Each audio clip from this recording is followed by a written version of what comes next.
Bhí Mionúir Ciarraí a bhad roláid Corcaigh níos luas chmórtas, ach le Corner an lína an air le bóplaí Corcaigh tapla slí farnóg na riota a chlí.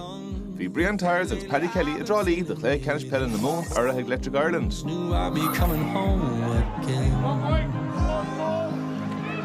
Nisúr Mumhan fi hána stachel get Danny Murphy agus go dain féinnig féinte an a bhrá leis aige. Keller Levy treise chu saoil go dtí Corcaigh Delaney ceann dacart agus le hábálaigh an Mionúir agus tá sé gafa hóstar fad an na hábálaigh an Mionúir tá Maguire an an ríist. Machanta ní Marco Carroll Cada action. Ciarraí Maguire e siúpacha lasmo agus tá féinte fachtaige scór an bhream mar agra. Ben Kelleher a chairíonn do Griffin a bhaint amach agus chun sé siúd críoch le Cluiche frá.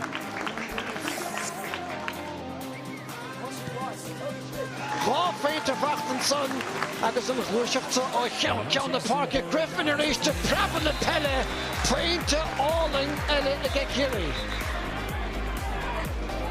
Griffin tá slú a sásta tá na muir sásta chá féinte den scó ag an bharsa.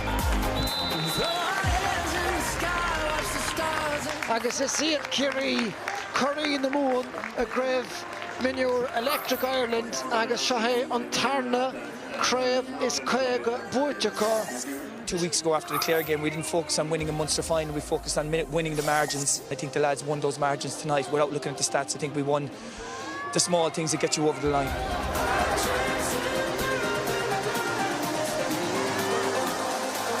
I'm chasing paradise with you.